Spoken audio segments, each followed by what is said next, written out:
الحمد للہ عدد خلقہ ورضا نفسہ وزنۃ عرشہ ومداد کلماتہ والصلاۃ والسلام علی صفوۃ رسلہ وخیر خلقہ محمد وآلہ وصحبہ اما بعد فاعوذ باللہ من الشیطان الرجیم بسم اللہ الرحمن الرحیم الحمد للہ الذی خلق السماوات والارض وجعل الظلمات والنور ثم الذین کفروا بربهم یعدلون صدق اللہ العلی العظیم وبلغنا رسوله النبی الامی الکریم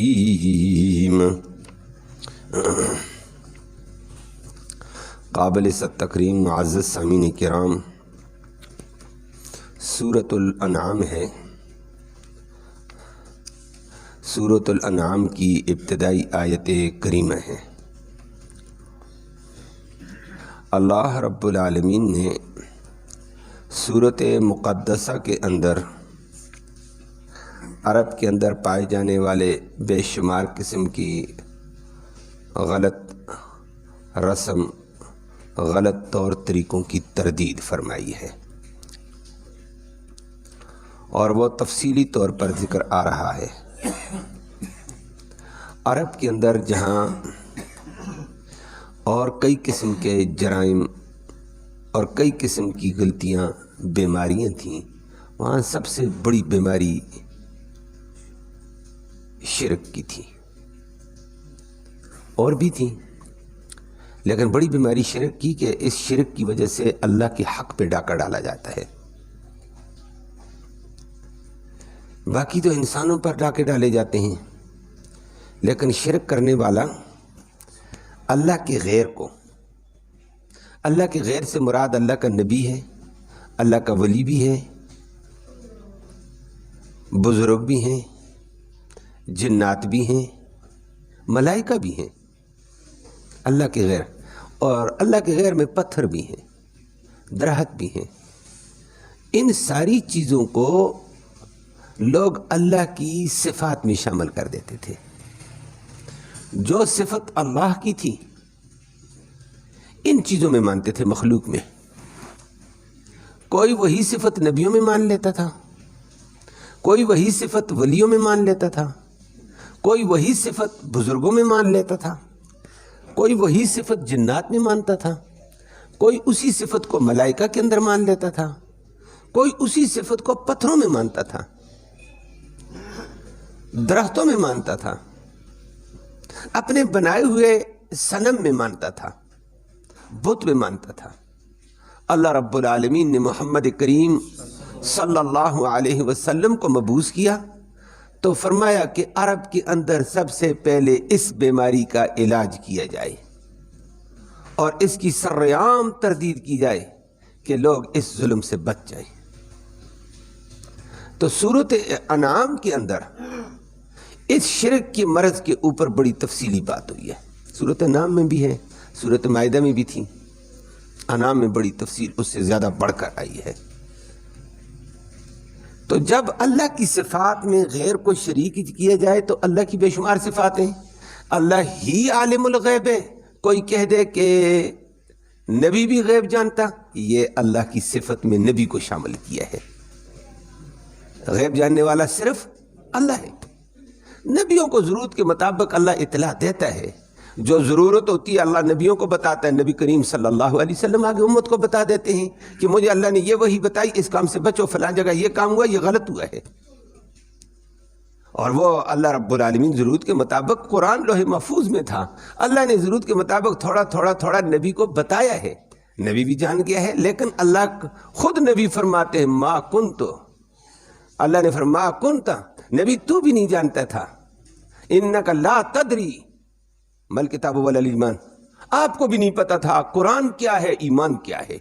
یہ کس نے سکھایا؟ اللہ کہتے ہیں ہم نے سکھایا آپ کو۔ تو پھر سب چیز کو جاننے والا صرف اللہ تھا۔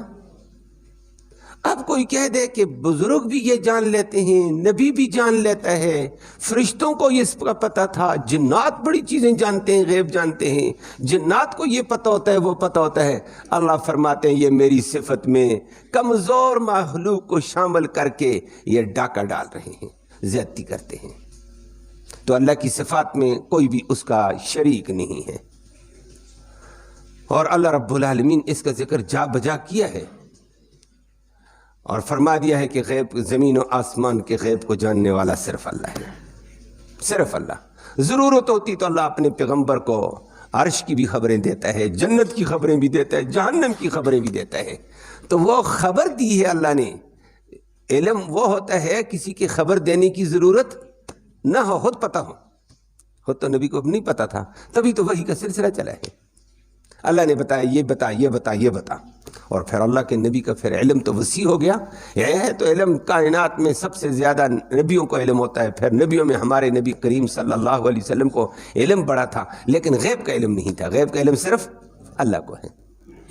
اللہ رب العالمین نے ان چیزوں کی تردید کی ہے۔ اسی طرح نفع دینے میں اللہ یکتا ہے، نقصان دینے میں اللہ یکتا ہے، لیکن عرب والے غیروں سے نفع اور نقصان کی امیدیں نہیں، یقین رکھتے تھے۔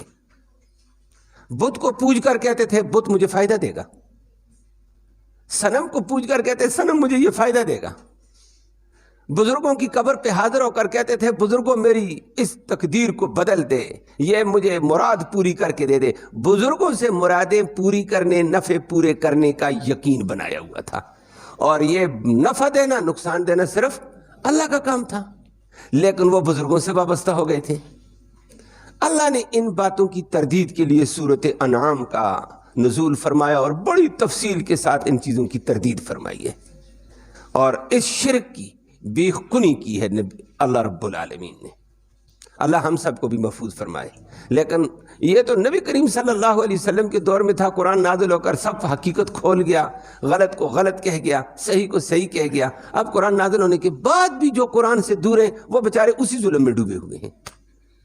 وہ وہی کام کرتے ہیں جو عرب والے کرتے تھے، وہ بھی اللہ کی صفت عالم الغیب میں غیر کو شریک مان لیتے ہیں۔ نفع دینے میں بزرگوں کے ساتھ تعلق رکھتے ہیں کہ فلاں بزرگ یہ نفع دیتا ہے، فلاں بزرگ کو یہ دیا تو یہ ہو جائے گا، نہیں تو بزرگ صاحب یہ کر دیتے ہیں، بزرگ صاحب یہ نقصان دے دیتے ہیں، اگر بزرگوں کے نام کے یہ نہ دیا جائے، وہ نہ دیا جائے تو بزرگ یہ کر دیں گے۔ یہ بزرگ کچھ بھی نہیں کرتے ہیں، بزرگ صرف اللہ کے نیک بندے تھے، برگزیدہ لوگ گزرے ہیں۔ بزرگ نفع نقصان کے مالک نہیں، ہاں بزرگوں سے عقیدت رکھو، محبت رکھو، ان کی عقیدت و محبت کے ساتھ ساتھ ادب بجا لاؤ اور ان کے طریقے کو اپناؤ۔ جس کو وہ پوجتے تم بھی اس کو پوجو، جس سے وہ دہائیاں کرتے آپ بھی اس سے دہائی کرو، جس سے وہ مانگتے آپ بھی اس سے مانگے۔ وہ تو اللہ سے مانگتے تھے اور آپ نے ان سے مانگنا شروع کر دیا، یہ ظلم ہے۔ سورۃ انعام میں اس ظلم کی تردید کی ہے کہ یہ ظلم نہ کرو، اللہ کی ذات کی طرف متوجہ ہو جاؤ۔ اور سورۃ انعام کو انعام رکھنے کی وجہ بھی یہی تھی۔ انعام چوپاؤں کو کہا جاتا ہے، اور عرب کے اندر شرک کی انتہا تھی، چوپاؤں میں بھی شرک کرتے تھے۔ کیا شرک چوپاؤں میں نے عرض کیا ہے جہاں اس دور کی جہالت وہ آج بھی آپ کو نظر آئے گی دائیں بائیں۔ جب آدمی قرآن سے دور ہوگا، دین سے دور ہوگا، شیطان اپنی محنت کر کے ان کو اسی ڈگر پہ لائے گا۔ تو وہ چوپاؤں میں یہ شرک کر لیتے تھے۔ چوپایا آ گیا کوئی بھی، یہ جی فلاں بزرگوں کی نیاز ہے، یہ فلاں بزرگوں کی منت ہے، یہ فلاں بزرگ کی نظر ہے۔ چوپایا ہے، اونٹ ہے، اونٹنی ہے، اور 8 قسم کے جانوروں کا ذکر کیا۔ اللہ نے فرمایا میں نے ان 8 جانوروں کو امت کے لیے حلال کیا، اور یہ اللہ کے بندے انہی جانوروں کو غیر اللہ کے نام دے کر، اللہ کے علاوہ غیر کا نام، غیر کی نیاز، غیر کی نظر کر کے ان کو حرام کر دیتے ہیں۔ یہ کون آئے میرے چیزوں میں مداخلت کرنے والے؟ پیدا کرنے والا میں اور فیصلے سنانے والے جی۔ میں نے حلال پیدا کیا، ان کو کھاؤ طریقے کے ساتھ، بسم اللہ کرو اور ذبح کرو۔ 2 کام ہو گئے، ایک اللہ کا نام لے کر ذبح کر، اور نمبر 2 ذبح کرنے کے ساتھ ذبح کر کہ گندا خون نکل گیا، جانور حلال ہو گیا ہے۔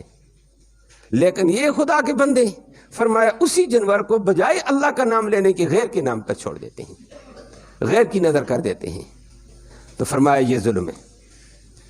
اور اس کے لیے اللہ رب العالمین نے ذکر کر کے فرمایا ثمانیۃ ازواج من الضأن اثنین ومن المعز اثنین, بیڑوں میں بھی دمبوں میں 2 نر اور مادہ, بکریوں میں نر اور مادہ 2, اور اسی طرح آگے چلتے ہوئے اونٹنیوں کے نر اور مادہ, گائے کا نر اور مادہ.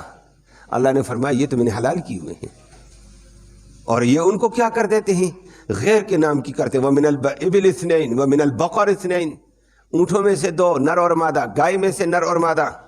اور یہ پھر اپنی طرف سے بناوٹ کر کے کہہ رہتے ہیں کہ یہ فلاں کی نظر ہے, یہ فلاں کی ہے. اللہ نے اس کی بڑی تفصیل سے تردید فرمائی ہے, چوپاؤں کے احکام ذکر کیے ہیں, اور پھر دنیا کو بتایا چوپایا میں نے پیدا کیا, تمہارے فائدے کے لیے پیدا کیا, تمہارے استعمال کے لیے پیدا کیا, پیدا میں نے کیا, میرے نام کا لے کر ذبح کر, میرے نام کی نظر دینا اور پھر ذبح کر کے کھاؤ, تمہارے لیے حلال ہے. تم اپنے اوپر غیر اللہ کا نظر کر کے کیوں حرام کرتے؟ یہ تو اس طرح حرام ہو جاتا ہے. اللہ ہم سب کو محفوظ فرمائے. اور چوپاؤں میں بھی یہ غیر اللہ کی نظر چل جاتی تھی, اور کھیتی باڑی میں بھی چلتی تھی, اور آگے قرآن اس کی تفصیل ذکر کرے گا. سورت کا نام ہی پھر سورت انعام رکھ دیا ہے کہ نظر ہو, نیاز ہو, اللہ کی ہو. چیز اللہ نے دی, اللہ کے نام کی نیاز دو, غیر کی نہ کرو. تفصیلی احکام اللہ رب العالمین نے سورت انعام میں اس کے ذکر کیے ہیں, اور انسانوں کو بتا دیا ہے کہ انسانیت کے دائرے میں رہتے ہوئے اللہ کی صفات میں بھی غیر کو شریک نہ کر, اللہ کی دی ہوئی چیزوں میں بھی غیر کو شریک نہ کر. اگر منت دینی ہے, نیاز دینی ہے, نظر دینی ہے تو وہ اللہ کے نام کی دو. جس اللہ نے چیزیں پیدا کی اس کے نام کی دے دو, اور پھر اس کو آگے استعمال کر سکتے ہیں. یہ کہہ سکتے ہیں کہ یہ جانور میں اللہ کے نام کی نظر دیتا ہوں, اور اس کے غریب بندے کھائیں گے, اللہ مجھے ثواب دے دے, اور یا اللہ اس کا ثواب میرے والدینوں کو دے دے, میرے دادے کو دے دے, فلاں بزرگ کو دے دے, اللہ اس کا ثواب ساری امت کو دے دے. ٹھیک ہے, صدقہ ہے. اور اس ترتیب سے فرمایا کہ اس کا ثواب آپ کسی کو بخش سکتے ہیں, بزرگوں کو, اپنے خاندان کو, اپنے رشتہ داروں کو بخش سکتے ہیں. لیکن یہ کہہ دیا یہ جانور فلاں کی نظر, فلاں کی نیاز اللہ کے علاوہ, فرمایا جانور ہی حرام ہو گیا ہے. نہ تم کھا سکتے ہیں, نہ کوئی کھا سکتا ہے, وہ تو حرام ہو گیا ہے. تو یہ کیوں کرتے ہو؟ فرمایا اللہ کا دیا ہوا جانور اللہ کے نام کی نظر کر, اور اللہ کی مخلوق کو کھلا, ثواب جس کو بخشتا بخش. ثواب تجھے بھی مل جائے گا, کسی کی اور کی نیت کرتا ہے فلاں کو ثواب ملے, فلاں بزرگ کو ملے, فلاں خاندان والے کو ملے, ساری امت کو ملے, جو نیت کر اللہ ثواب دینے والے ہیں.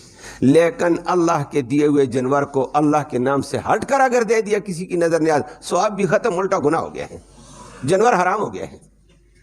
اللہ ہم سب کو محفوظ فرمائے. وہ کل کے درس میں آپ کے سامنے آ جائے گا. بس صرف جانور حرام نہیں ہوا, گناہ نہیں, بلکہ بہت سخت گناہ, اور اللہ کا غضب آ جاتا ہے اس کے اوپر, اور دنیا اسی کے اندر بیچاری ڈوبی ہوئی ہے, اور یہ سمجھتی میں بہت بڑی نیکی کی ہے, میں نے فلاں کی نیاز دی ہے, فلاں کی نظر دے کر میں نے کمال کی نیکی کر دی ہے. اللہ کہتا ہے کوئی نیکی نہیں ہے, گناہ ہے. اور اللہ کی دی ہوئی چیز کو غیر اللہ کے نام کی کرتا ہے, زیادتی کرتا ہے. اللہ کی دی ہوئی چیز اللہ کے نام کی کر. اور وہ آپ کے سامنے کل میں نے عرض کیا, بات آ جائے گی اسی کے اوپر. نبی کریم صلی اللہ علیہ وسلم نے تفصیلی حدیث پھر سنائی, اور فرمایا اللہ کو اس وقت بڑا غصہ آتا ہے, غضب آتا ہے کہ میری چیزوں کو, میری شریعت کو مذاق بنایا جائے, اور میری بنائی ہوئی چیزوں کو میرے نام کو چھوڑ کر غیر کے نام کی کر دیتے ہو. فرمایا یہ ناجائز ہے.